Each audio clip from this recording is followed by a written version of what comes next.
கன்னியாகுமரி மாவட்டம் குலசேகரத்தில் new Wellcare fitness centre நடத்திய mister Kulasekaram ஆணழகன் போட்டியில் சிறப்பு விருந்தினராக பங்கேற்ற வில்லன் நடிகரும் 7 முறை மிஸ்டர் இந்தியா ஆணழகன் பட்டம் பெற்றவருமான காமராஜ், இளைஞர்கள் விளையாட்டுத் துறையில் ஆர்வம் காட்ட வேண்டும் என்றும் அதன் மூலம் அவர்களுக்கு அதிக அளவில் வேலை வாய்ப்புகள் காத்திருப்பதாக கூறியிருக்கிறார்.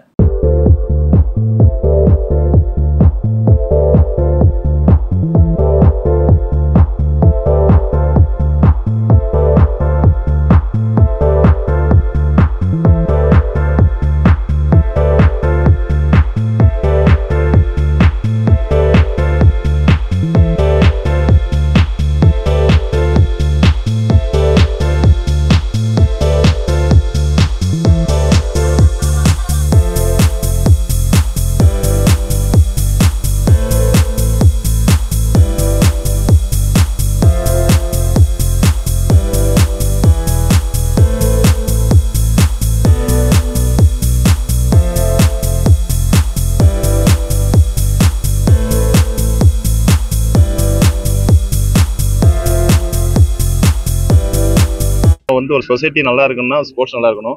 அந்த ஸ்போர்ட்ஸ் சப்போர்ட் பண்ணது நம்ம மாதிரி இளைஞர்கள் இவங்க தான் அந்த சொசைட்டி நிலைமை வரவேற்கிறதுக்கு, இந்த மாதிரி ஸ்போர்ட்ஸ் நடத்துறதுக்கு இவங்கெல்லாம் சப்போர்ட்டாக இருக்காங்க. சப்போர்ட் இருக்கிறதால தான் நம்ம அருண் இந்த மாதிரி ஒரு கிராண்டாக அந்த மிஸ்டர் குலசேகரம் ஆர்கனைஸ் பண்ணுறாப்புல.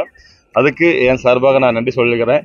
ஏன்னா ஒரு சொசைட்டி நல்லா இருந்தால் தான் நம்ம சமுதாயம் நல்லா இருக்கும். அதுக்கு மெயின் முக்கியம் ஸ்போர்ட்ஸ் ஒவ்வொரு ஏரியாவில் நடத்தணும். அது அருண் நடத்திட்டு இருக்காப்புல, வருஷம் நடத்திட்டு இருக்காப்புல. இதுக்கு இவருக்கு எல்லாரும் சப்போர்ட் பண்ணணும். அதுக்கு நான் மனசார வாழ்த்துக்கிறேன். அந்த ஸ்போர்ட்ஸ்ல அவங்க எக்ஸ்ட்ரானரி, அவங்க எக்ஸ்ட்ரா ஒர்க் அவுட் பண்ணணும், ஹார்ட் ஒர்க் பண்ணணும். அது பண்ணாதான் at least state level national level win பண்ணாதான் அவங்களுக்கு ஈஸியா ஜாப் கிடைக்கும். எனக்கு கூட சென்ட்ரல் கவர்மெண்ட்ல ஆர்மில வேலை கிடைச்சி, ஸ்போர்ட்ஸால வேலை கிடைச்சது. இப்போ ஆர்மில ஜூனியர் கமிஷன் ஆஃபீஸராக இருக்கிறேன். எல்லாம் ஸ்போர்ட்ஸால தான். ஸ்போர்ட்ஸுக்கு நல்லா சப்போர்ட் இருக்குது. அது நம்ம டெவலப் பண்ணணும், நல்ல பெர்ஃபார்மன்ஸ் பண்ணணும். அதில் எல்லாருக்கும் சான்ஸ் இருக்கு.